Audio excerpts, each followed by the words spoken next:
Hi there, Craig Harmon of Harmony Music Education. Happy Bachday! What? Bachday? Well, today, March 31st, 1685, the composer Johann Sebastian Bach was born.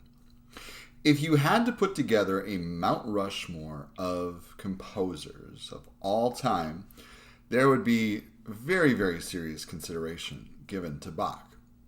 Bach is considered one of the masters of musical composition.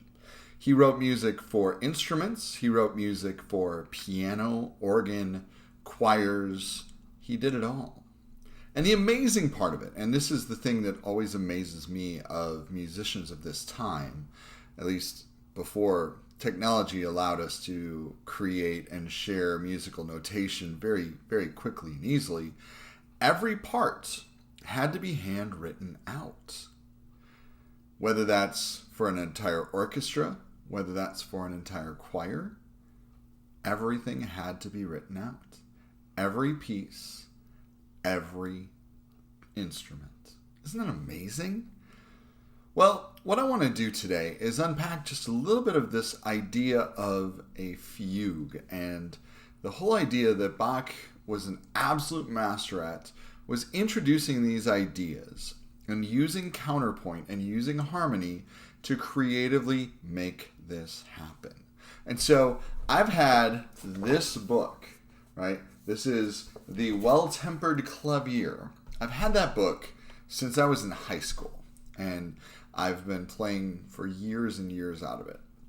What I want to do today is unpack just the first fugue in C major and just unpack this first page right here so that you can see and hear this idea. So you'll notice that the left hand, the initial idea, comes in and it sounds like this.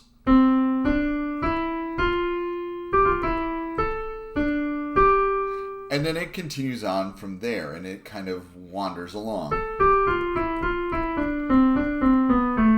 Okay, so that's the first idea. That's what the left hand is doing. Well, then when the right hand comes in, this is what you're going to hear.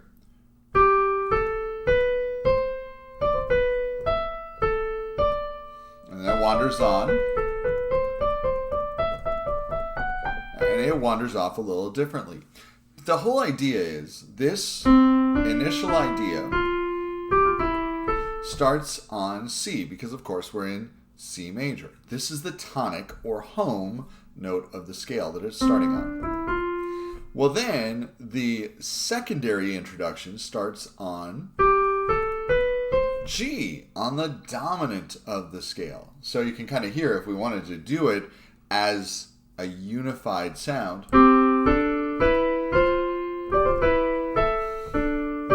Yeah, that sounds really weird, doesn't it? Totally, because it's just parallel fifths moving along. But then it continues on, right? So then you see the next entrance back in the left hand, and that's going to be in the fourth measure.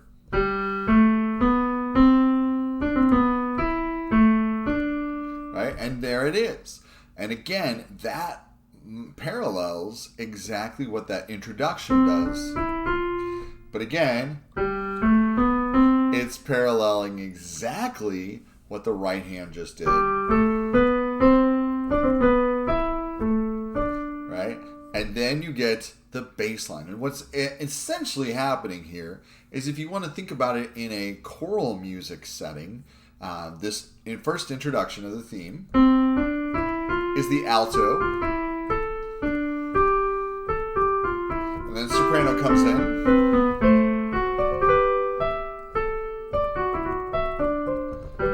And then here comes the tenor.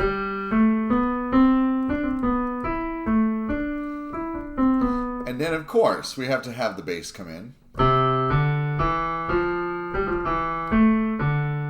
Right?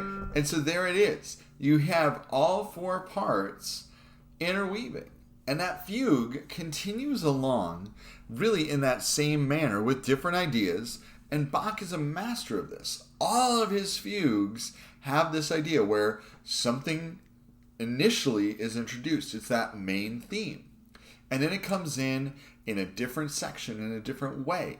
But it's the same idea, just transposed to a different part of the scale. And then it always meanders around and wanders around, and then you have this harmony that is beautifully created from all of these lines interweaving together. And then what happens at the end is just this beautiful and perfect resolution. Now, as a church musician, I grew up around Bach's music all the time. Whether that was Bach's Toccata and Fugue in D minor, right? Everybody knows that. It's one of the most majestic and beautiful organ pieces I've ever played.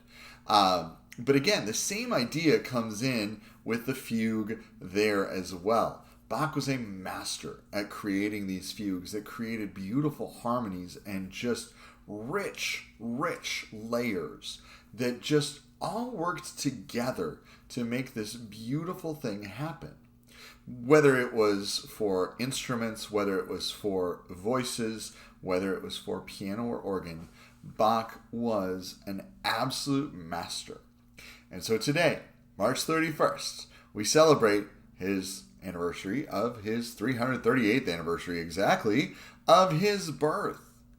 So if you haven't checked out any of Bach's music, I would encourage you to definitely do that, because there's probably some themes and some ideas that you've heard somewhere in your life that you may or may not have realized were Bach.